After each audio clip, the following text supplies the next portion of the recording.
Welcome back to the RawForm Report. I'm your host Jake, here with another hockey video. I don't have my co-host with me this week, so we're deep diving into the hockey. I'm going to give you what to look out for in the final stretch of the NHL season as we're coming up to playoffs. We got chaotic battles for wildcard spots, got some big headlines that happened this past week or so, and some teams to watch out for that could be a sneaky playoff team. So, let's get right into it.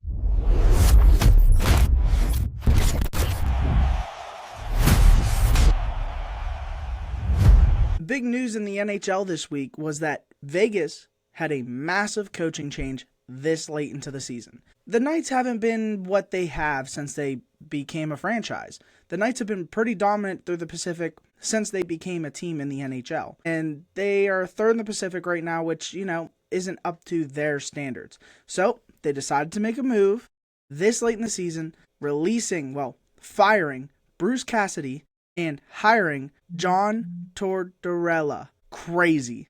Didn't expect that at all. But who knows? Maybe this is the shakeup the Knights needed because they have that stacked roster they have. But maybe this is the push they need. Head coaching change. Maybe they can make a jump into the second spot. Maybe even the first, even though the Ducks have a pretty solid lead there. Second is the East is an absolute bloodbath right now. The East is so dominant. I would not be surprised if any team from the East has a push to make it to the Stanley Cup Finals. This wildcard race, it's unbelievable. I mean, these teams are going all at it right now. Tampa Bay Lightning, Buffalo Sabres, and the Carolina Hurricanes are sitting at the top of the conference with 98 points each, but the wildcard race below them with 6 teams separated by just a few points. No one has officially clinched a playoff spot over there. There's only been 2 teams to clinch a playoff spot, being the Dallas Stars and, of course, the Colorado Avalanche, who are just tearing it up in the Western Conference. And that's our third topic. The Colorado dominance. It's unbelievable the things they're doing. Out in the West, the playoff picture is a lot clearer. The Colorado Avalanche have 106 points, the Stars with 100. They've already clinched, like I said.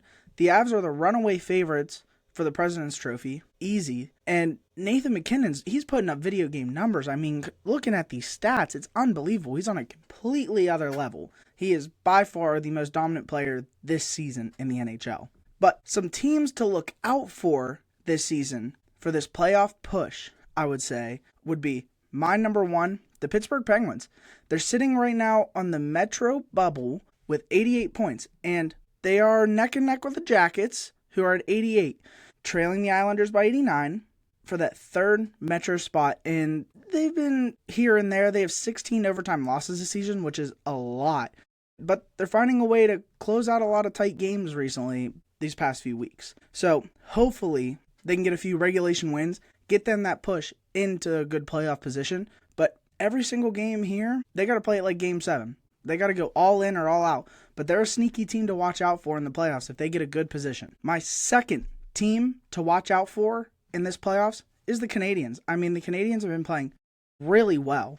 They're surging, perfect timing. I mean, it's like college basketball. They're hitting their sweet spot right before March, but April still. But Cole Caufield on pace for 50 points, or 50 goals, actually. Suzuki is tracking towards 100 points. Lane Hudson's, he's dominating the blue line, and they pulled off a massive comeback win and won 5 straight. I mean, they are on a tear right now, and this is when you need to get hot for these teams. And they're very dangerous. That's a team to look out for. They're pretty young, they're fast, and they got a few dominant players that can really push them right now. They got that surge if they can keep it rolling for roughly a month or so. I mean, that's what you really need to get that playoff push. Keep it rolling. My third team to look out for the playoffs, the Utah Mammoth. I mean, it's a new franchise. They're still the Coyotes, but they're a new franchise, and they're currently holding down the first wildcard spot in the Western Conference, 82 points. So if they can hold off the Preds at 77, and the rest of the bubble teams, they can clinch a playoff berth in their quote-unquote inaugural season. But that'd be a massive storyline. I mean, that would be really good for this team. They can make a really big push for the playoffs as well. My 2 final teams, kind of have them at the same level here, are the Ottawa Senators and the Philadelphia Flyers. Both very good teams. They've been playing well. They've had their ups, they've had their downs this season. But they could make a hard push to go away. They're refusing to go away. They're a team they just keep bugging everyone, which I like those teams. They will not go away quietly, and the Flyers have been one of the best teams in the league throughout March. They are 9-3-1. The Sens have rattled off some huge wins to tie things up at 86 points, just beneath the final East wildcard spot, which is big for them. The Sens being back in the playoffs, great. We need them in there. That is a team.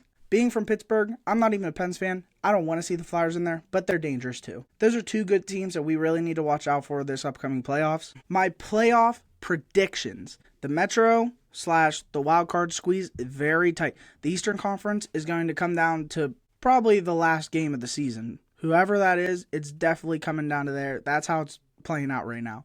But the Islanders and the Penguins, they're going to find a way to squeeze through. That's what I think. And they're going to get the final wild card spot. Maybe, I said the Pens earlier, could push up even farther. But the Flyers and the Senators are just short. They're going to fall just short. I know I had them in my teams to watch out for, but with all these teams in the East making that push, we're not going to get all of these teams in, which is tough to see. Because honestly, if this playoffs was all East, that'd be great to watch. My first round upset. This is what I got going in the first round. The Montreal Canadiens, if they lock in that third Atlantic spot, they could have the high scoring and momentum to knock out a heavy favorite like the Tampa Bay Lightning or the Sabres. Like I said earlier, they're hot at the right time. They're one of the teams that if they keep this rolling, they can beat anybody. They can really make a push here. So I would say look out for the Canadiens for a first round knockout with whoever they play on the upset. Finally, the West. It belongs to the Avs. I mean, I don't have much to talk about with this. This is a pretty simple one right here. I mean, they're an absolute wagon. They're just running circles around everybody. While the Dallas Stars, they've been playing well. I just don't think they have the depth to make the Western Conference Finals. The Avs have just been absolutely brutal. And with a 7-game series, the Avs are going to be able to run right through them. Because once you get to the playoffs, it's all about depth, who's able to fight through it. And I think the Avs are just way too deep of a team to watch out for basically anybody in the West. Who knows? Upsets happen all the time, but they're by far my heavy favorite in the West, and I think they're going to sneak by real easy. No problems whatsoever, but that is my real quick, real short, real sweet NHL final 11 games or so till the playoffs. Big news that we had, teams to look out for. In my here and there playoff predictions, we can't really make predictions yet because teams aren't in, and with the bubbles going on right now, who knows who's going to be in these playoffs. So let me know who you think is going to be in a playoff spot in the East, who's going to be in the playoffs in the West, who's going to make it to the Stanley Cup Finals. Is this going to be one of those great years? Are the Avs just going to dominate all the way through? Or is a team from the East going to play the Avs? Or someone going to sneak through the Avs? Let me know in the comments below. Remember, hit that like, subscribe, bell icon, follow us on social, rawformco.com, RawForm on everything. Give that like and subscribe. Thanks for watching.